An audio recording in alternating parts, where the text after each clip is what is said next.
La grammaire du français est trop compliquée? Vous pensez que vous êtes nul en grammaire?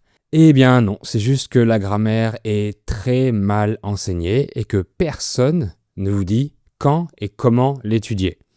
Mais grâce à moi, vous allez tout savoir dans cet épisode 243 du podcast Fluidité. Alors c'est parti. Bonjour à toutes et à tous et bienvenue dans mon podcast pour les apprenants de français.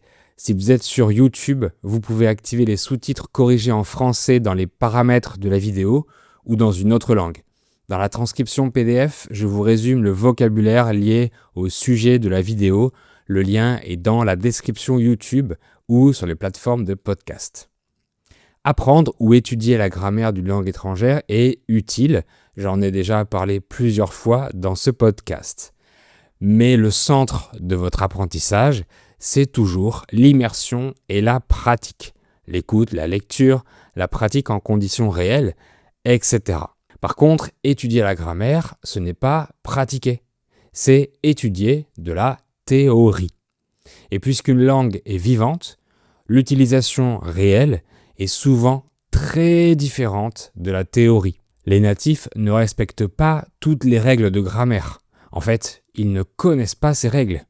Ils les apprennent à l'école quand ils sont petits et ensuite, ils les oublient.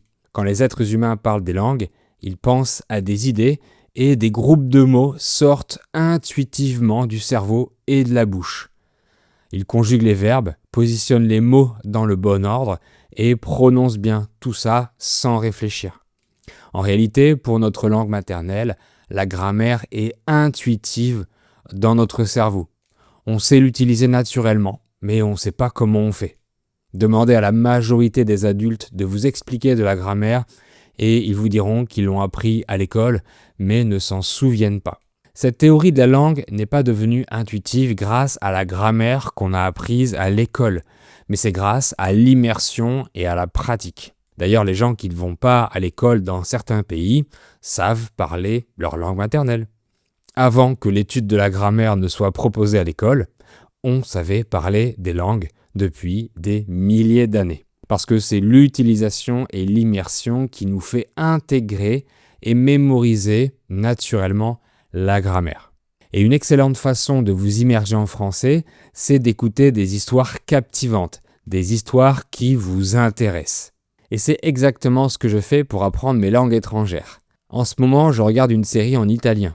Avec les sous-titres interactifs, si je ne comprends pas un mot ou une expression, je clique sur le mot directement sur l'écran, je vois sa traduction instantanément et je le sauvegarde dans ma liste personnelle. Cet outil magique que j'utilise, c'est Lingopie. C'est une plateforme de streaming avec des milliers de films, séries et documentaires conçus pour les apprenants de français et 15 langues étrangères. Ce que j'adore, c'est qu'on apprend avec de vraies phrases de natifs en contexte. On s'immerge vraiment dans la culture. Il y a un système de sous-titres interactifs sur lesquels on peut cliquer pour sauvegarder les mots. On peut ensuite réviser notre vocabulaire sauvegardé avec des quiz amusants et tout ça est disponible sur ordinateur, smartphone, tablette ou Smart TV. Si vous voulez l'essayer, Lingopie vous offre 7 jours d'essai 100% gratuit, mais aussi 55% de réduction sur l'abonnement annuel grâce à notre partenariat. Cliquez sur le lien dans la description pour en profiter. Donc l'étude de la grammaire n'est pas vitale à l'apprentissage d'une langue maternelle, mais c'est un bon complément que je vous conseille pour une langue étrangère, surtout pour l'écriture. Alors quand est-ce qu'il faut étudier la grammaire? La réponse va peut-être vous surprendre, mais il faut très peu étudier la grammaire quand on a un niveau débutant. En effet, quand on est débutant, on ne connaît pas assez la langue pour comprendre sa théorie avec les explications techniques. On n'a pas assez de contexte, pas assez d'expérience pour comprendre les explications. Imaginez que vous commencez à jouer au football, vous ne connaissez rien, mais avant de jouer, on vous enseigne toutes les règles, même les plus complexes. La taille du ballon, le poids du ballon, la taille du terrain, etc. Vous n'allez pas comprendre la plupart de ces règles parce que vous n'avez jamais pratiqué et vous allez penser que c'est trop compliqué, donc ça va vous démotiver. Au lieu qu'on vous explique toutes les règles, vous préférez commencer à jouer pour prendre du plaisir et vous apprendrez les règles basiques en pratiquant. En plus, si vous commencez un nouveau loisir ou un nouveau sport, vous n'avez pas envie de vous asseoir dans une salle pour étudier toutes les règles. Vous voulez d'abord pratiquer. Alors quand on est débutant, le mieux est de survoler la grammaire, c'est-à-dire prendre connaissance de quelques notions très simples, quelques principes basiques, mais sans entrer dans les détails, sans les exceptions. C'est ce que proposent des méthodes de langue comme Assimil, Michel Thomas, etc. que j'adore. Elles vous montrent la grammaire superficielle avec du contexte, sans vous parler des exceptions. Malheureusement, au contraire, dans les livres de grammaire académique, je vois que les apprenants débutants apprennent des règles très spécifiques. Par exemple, on vous enseigne qu'il faut dire à vélo, mais en voiture, etc. Mais les prépositions à, en, de, etc. sont les règles les plus difficiles et les plus spécifiques à utiliser. Il ne faut surtout pas apprendre ça quand on commence. En fait, les vieilles méthodes scolaires ou académiques ne se préoccupent pas de la pertinence de l'ordre d'apprentissage. Ils donnent toutes les règles possibles au hasard, et tant pis si l'apprenant trouve que c'est compliqué. C'est comme ça. Et le pire, c'est qu'on vous évalue sur votre capacité à savoir par cœur ces règles très précises. Ça n'a pas de sens.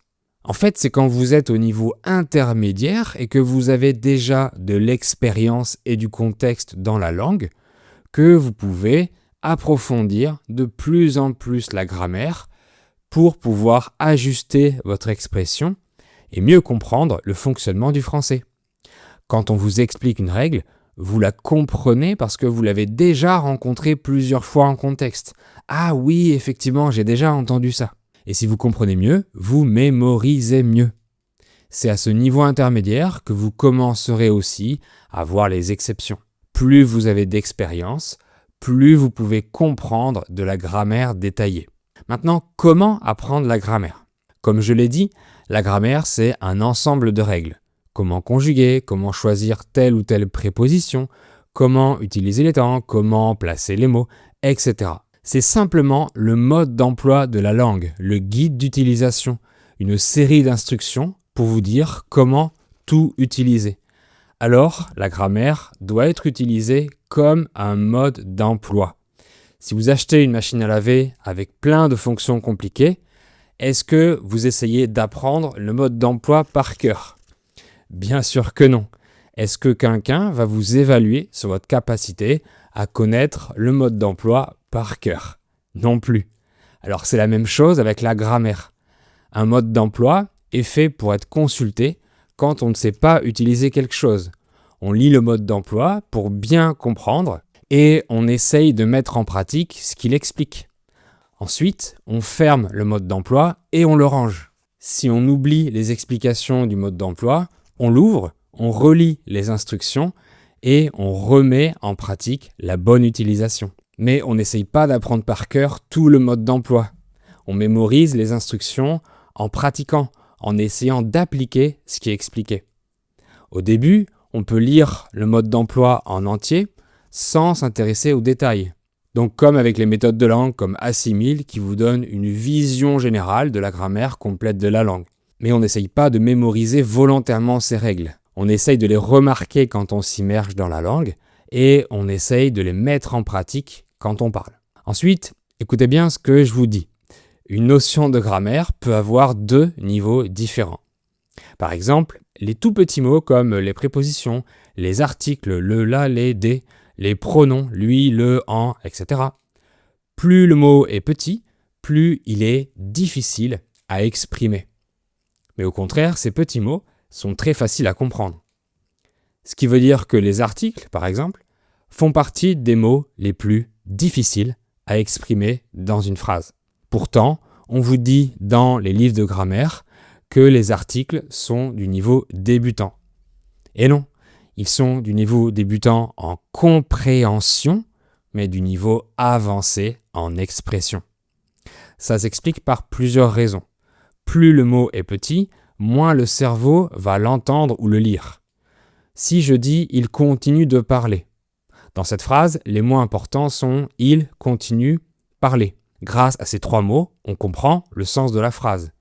Mais le mot « de » n'a pas de sens pour le cerveau et n'est pas essentiel pour comprendre la phrase.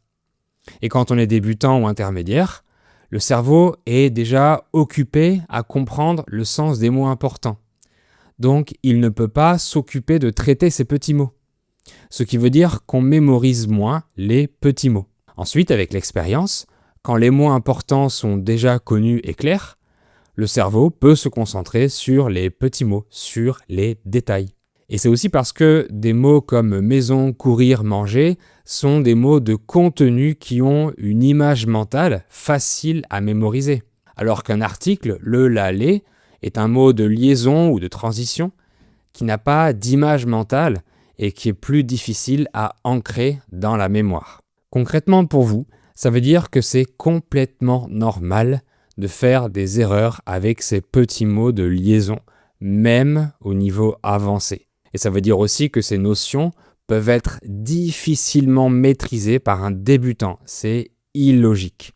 Ensuite, vous devez savoir que l'ordre d'apprentissage des notions de grammaire n'a pas vraiment d'importance. Dans les livres de grammaire, vous avez un ordre de leçons. Leçon 1, les articles, leçon 2, le présent, etc. Cet ordre présenté par les livres de grammaire académique est conçu pour les évaluations, parce que c'est plus facile pour les écoles de vous tester sur le choix du bon article, par exemple. En réalité, cet ordre proposé par les livres de grammaire classiques n'a aucun sens pour le cerveau. Le cerveau va apprendre la grammaire du français avec son propre ordre naturel. Cet ordre naturel est pratiquement le même pour tous les apprenants et on ne peut pas le changer par force. Donc si on vous enseigne de force une notion de grammaire alors que votre cerveau n'est pas encore à cette étape, vous allez réussir l'exercice le jour même, mais vous ne pourrez pas appliquer la règle parce que ce n'est pas le bon moment pour votre cerveau. C'est pas moi qui invente cette théorie de l'ordre naturel de l'apprentissage, c'est une théorie confirmée par plusieurs études scientifiques. Et Hugo de la chaîne et du podcast Inner French a fait une excellente vidéo à ce sujet. Vous n'avez pas besoin de suivre un ordre imposé par une méthode scolaire ou académique. Votre cerveau fera son propre système linguistique tout seul. Si vous essayez de le forcer à changer cet ordre, ça ne fonctionnera pas. Vous penserez que vous êtes nul en grammaire et vous serez frustré.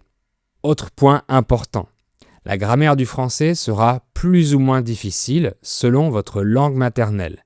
Par exemple, les pronoms en et i existent aussi en italien. Donc pour un italien natif, ce sera plus facile de les comprendre et de les utiliser. Alors que pour d'autres personnes qui n'ont pas ces pronoms dans leur langue maternelle, ils seront très complexes. Ce qui veut dire que chaque apprenant est différent et ne commence pas son apprentissage avec les mêmes outils que les autres. Il ne faut surtout pas vous comparer avec d'autres apprenants parce que vous n'allez pas évoluer au même rythme. Il faut vous comparer avec vous-même. En conclusion, la grammaire s'apprend majoritairement intuitivement grâce à l'expérience dans la langue. Au début de l'apprentissage, c'est utile d'avoir une vision globale de la grammaire sans les détails, sans les exceptions. Et comme un mode d'emploi, quand vous pratiquez ou écoutez du français et que vous avez un doute sur une notion de grammaire, vous lisez ou relisez ponctuellement la règle autant de fois qu'il faut et vous essayez de la remarquer durant votre immersion et de la mettre en pratique les prochaines fois. Plus vous avez de l'expérience, plus vous êtes capable d'approfondir la grammaire et de comprendre les détails et les exceptions. N'essayez pas de vous forcer à maîtriser certaines notions avant d'autres. Votre cerveau intuitif a son propre ordre d'apprentissage. C'est lui qui va décider quand telle ou telle notion sera assimilée. Certaines notions de grammaire sont très faciles à comprendre, mais elles sont très difficiles à exprimer. Donc attention au niveau qui est écrit dans les manuels de grammaire. Et non, vous n'êtes pas nul en grammaire, c'est juste que vous avez utilisé de mauvais outils ou de la mauvaise façon. Et les méthodes scolaires ne savent pas correctement enseigner la grammaire. Et vous, dites-moi comment vous apprenez la grammaire? Vous utilisez Assimil ou d'autres méthodes? Qu'est-ce que vous allez changer grâce à mes conseils? J'attends vos commentaires pour enrichir notre discussion et j'y répondrai. Si vous aimez mon travail, vous pouvez me mettre un like ou 5 étoiles sur les plateformes de podcast. ou simplement écrire merci dans les commentaires. En attendant, je vous dis à très bientôt pour un nouvel épisode.